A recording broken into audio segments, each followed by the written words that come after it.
Hello, everybody. Thanks for joining us today for another horse talk.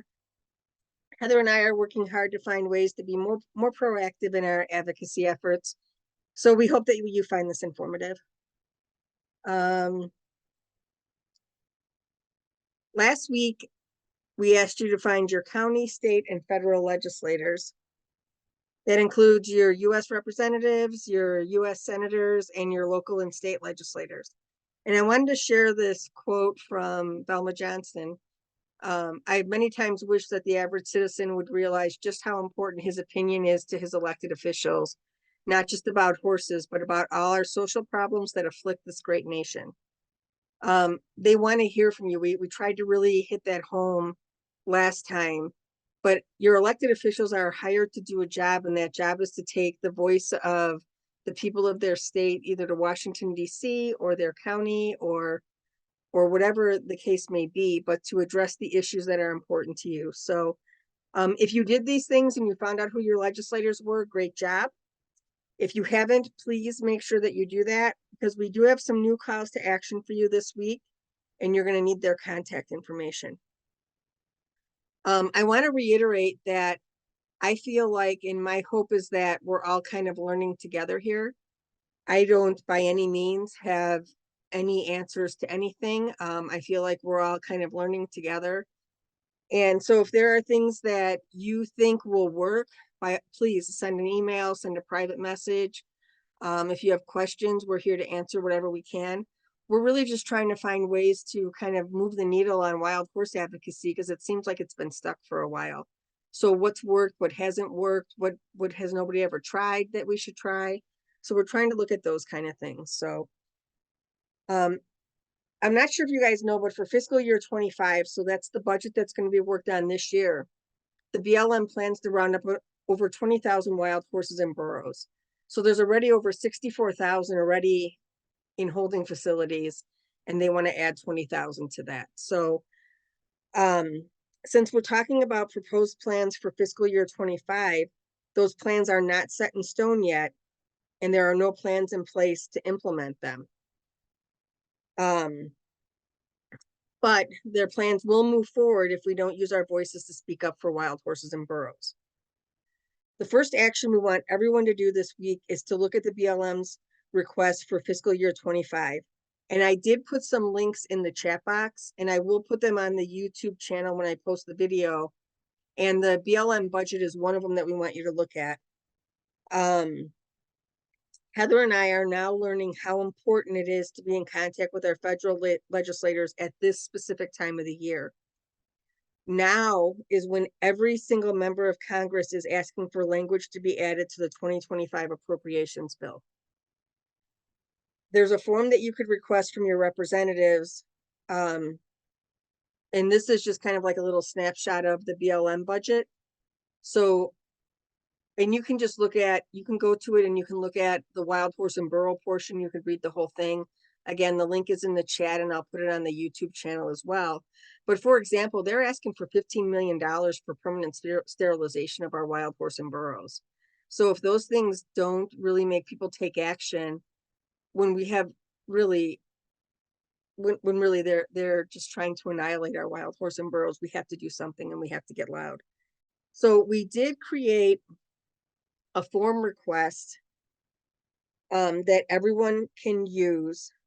And again, this link is also on our website, and I'm going to talk about this in a little bit. You can make a request from your representatives for this form, and then language can be added to that, asking them to put that into the appropriations bill. So in some cases, I want people to understand,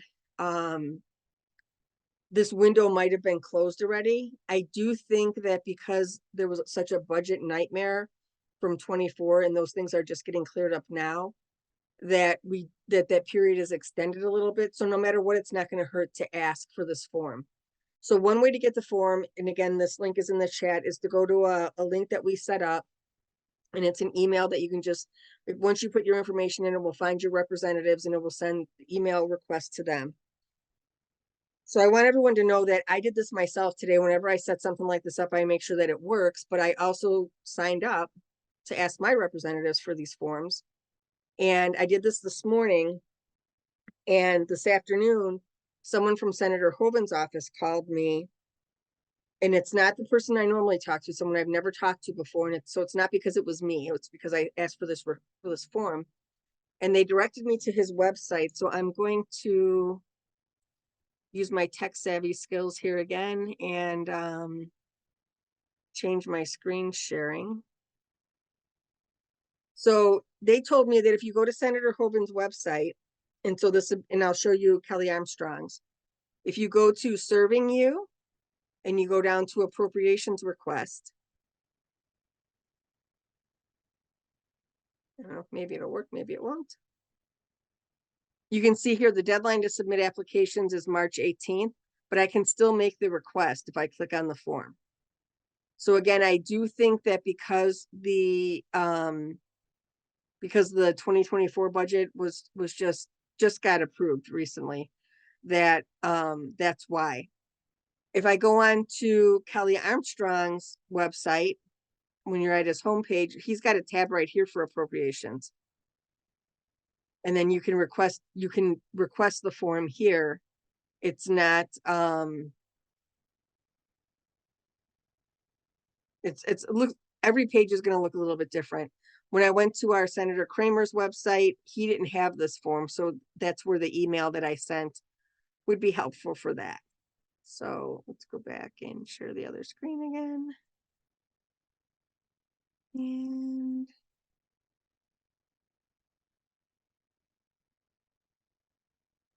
so, and this again is just the request that we saw on his website. So this is something that everybody can do. Like, just look, if since you guys looked at your representatives or know who they are, just see if this form is on there.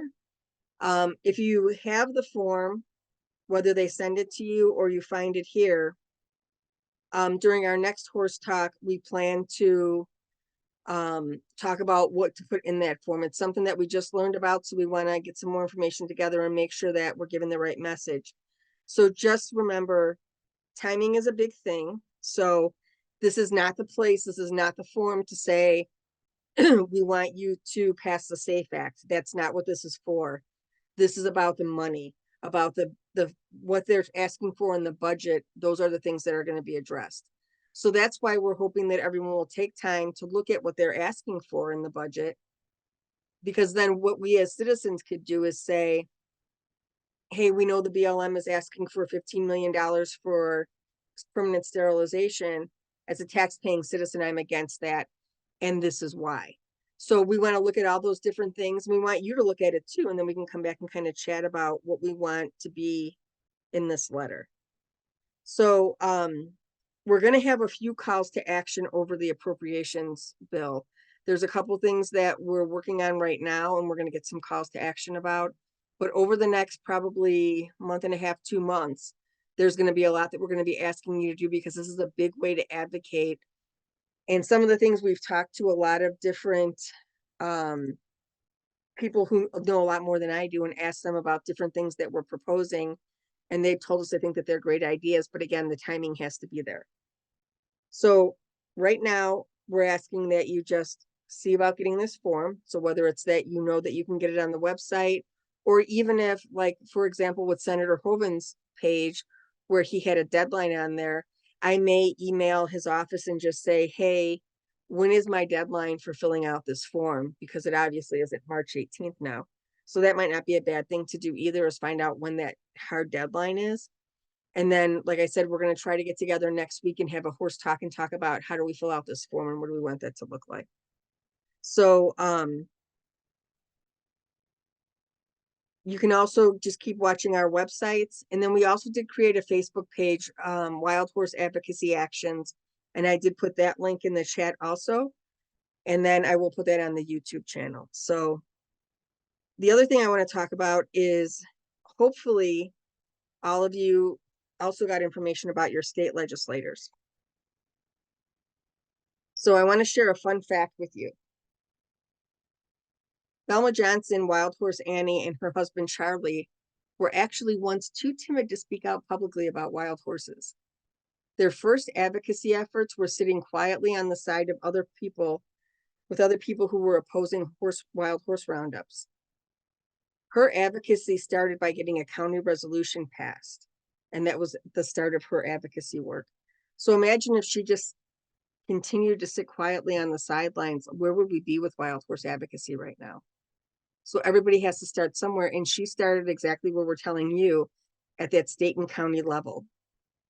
So I also want to share, because again, like I said, this is a place to share information, to talk about information, share experiences. Last week, I talked to one of our state legislators, and we were having a conversation about hindsight. So in hindsight, what have we done that's worked? What would have worked better? Are there other things we could have, would have, should have done?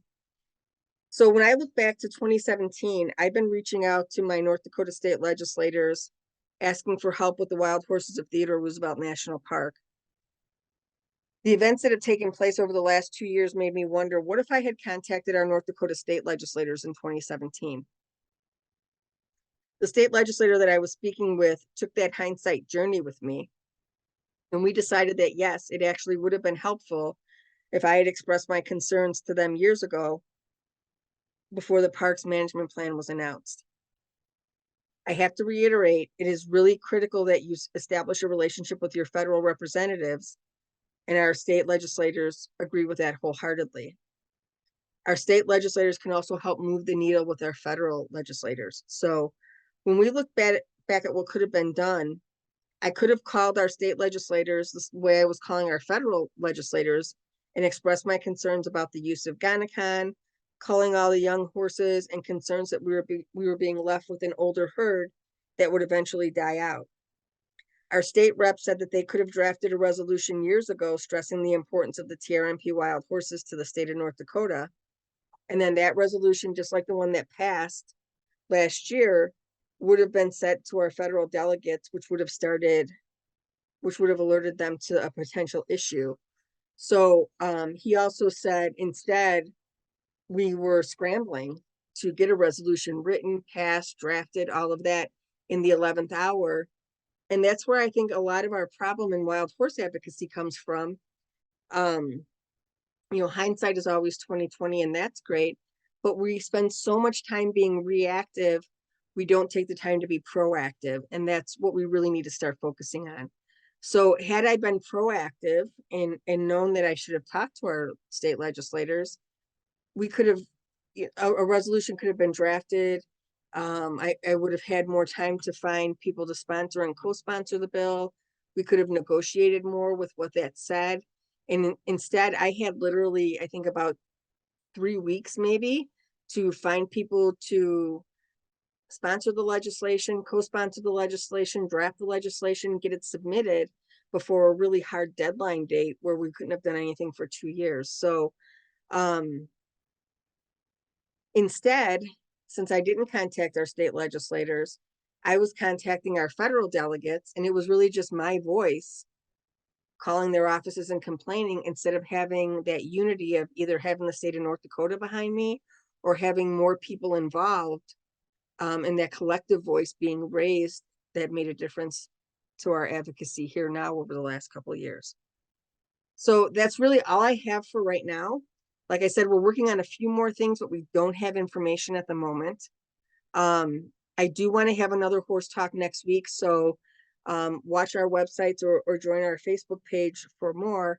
But I also want to open this up if people have questions, or if there's something that you want to know, or even if you have an experience that you had with contacting an elected official and you want to talk about it.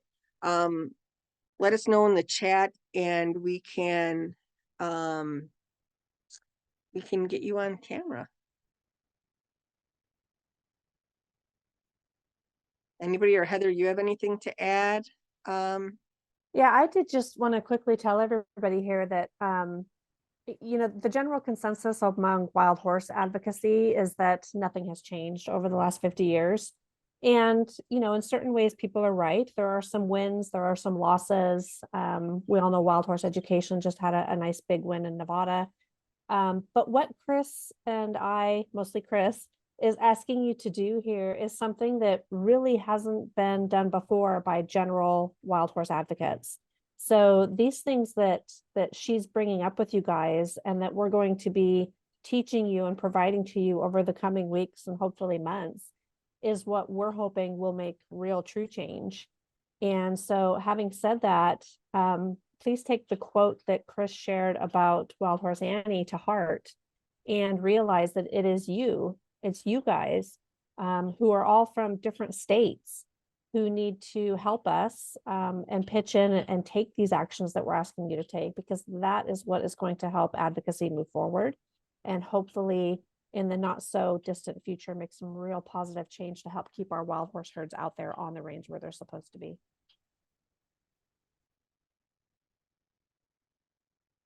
So does anyone have anything they want to add or say or share or questions?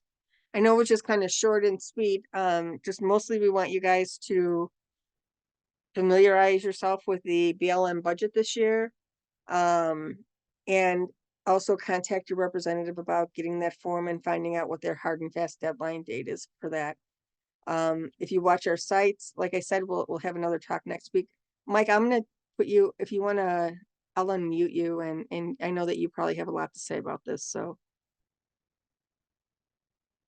Go right ahead. Thank you. I think the direction you're headed is excellent. And I've been working along these same lines for a couple of months, 3 months. And let me know if there's anything I can contribute. I've gathered a lot of background and done a lot of digging, and clearly I do not have the answer at all. But let me know how I can contribute. I've like you, I've started a little Facebook group. If you want, I'll pass that along. And I've posted in the chat the link to the programmatic request that I sent in to my own senator. Okay. So people could use that as an example. It's the link's open to anybody. And you know, anybody who has questions about this, I am no expert, but I've been digging on it for a couple, 3 months. I That's all. appreciate that. And that's what I'm talking about too. Mike emailed me, I think it was a couple weeks ago now, and I was like, hey, we're having the same thoughts. I'm digging a little bit more. I'll have some more information to share. And this is what we're trying to do, find like-minded people that can get together and say, hey, I found this thing out and I think this might work, so that we can pull together and make a difference. So I appreciate it, Mike. And yeah, we'll be talking for sure. Just one more thing. It looks like that Titus, Cohen, and Schweikert are circulating a letter asking for people to sign on to what I assume is going to be a draft of some legislation. I actually got a copy of that from Cohen's staff this afternoon. Awesome. Because I didn't talk about that today, because I actually contacted Titus's office and asked for a copy of that too, but that's going to be another call to action. Well, Absolutely. So if you can share that, that'd be great. Well, I don't know. Okay. It says at the bottom of it, it's not generally public. And I don't want to be the one that spreads it all over the place. But I turned around and asked the staff person, is it public or not? So we'll see. When I get an answer, Okay. I'll let you know. All right. I appreciate it. I did, like I said, I did reach out to Titus's office and I asked her for that. So yeah, we'll find out what we can do.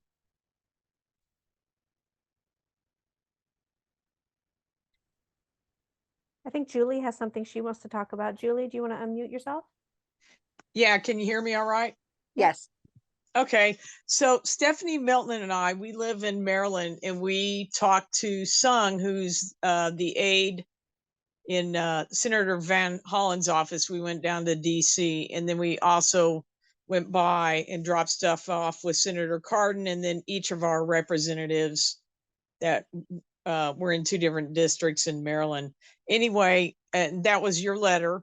And then we also talked about, Stephanie had met with Sung before with some concerns, and we focused basically on the McCullough Peaks Roundup going, everybody knows the backstory on here, and put out all the things that were incorrect, talked about the comprehensive animal wellness policy and a few other things. And so Stephanie had gotten a hold of somebody in BLM, and I got to look, or not Stephanie, but Sung, the aide for Van Hollen. And that was based on concerns Stephanie had. and they had emailed back to her, and they were different links. And so what Sung wanted us to do is to go through and basically look at what their responses were. And so I don't know what the documents are. We got to look at that. And she wanted us to point out the discrepancies in what the BLM was saying and what we know to be fact. So That's that's what excellent. Stephanie and I are working on, That's excellent.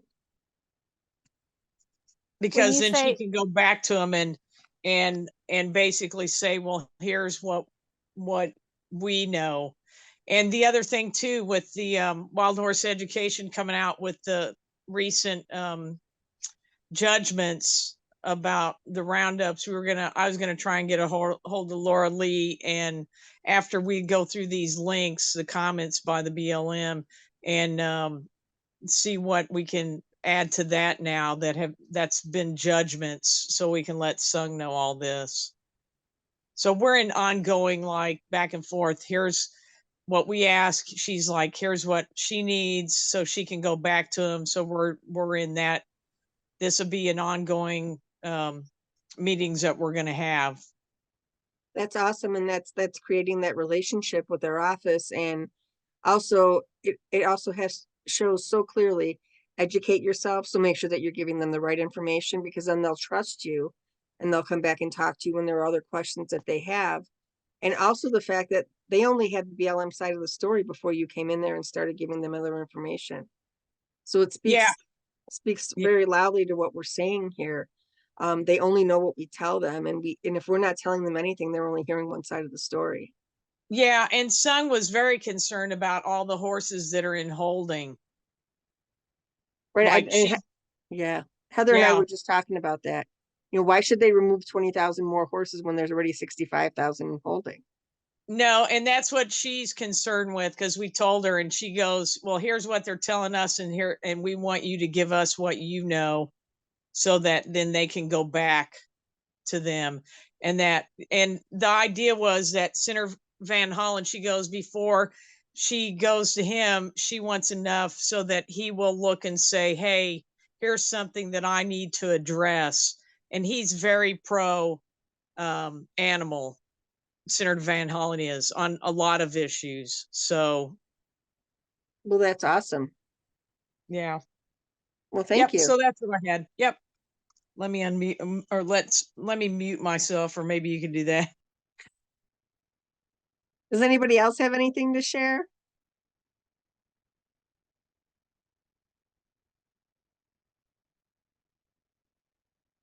All right. Well then, again, the links are in the chat for the different things. We're asking everyone, again, please make sure that you get that appropriations request form from your federal legislators.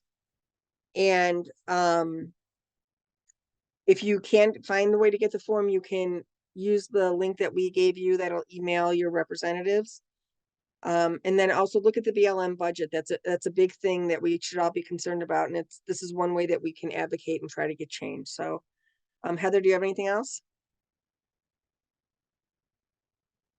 Sorry, I was just copying and pasting that link for the budget so I could read it too.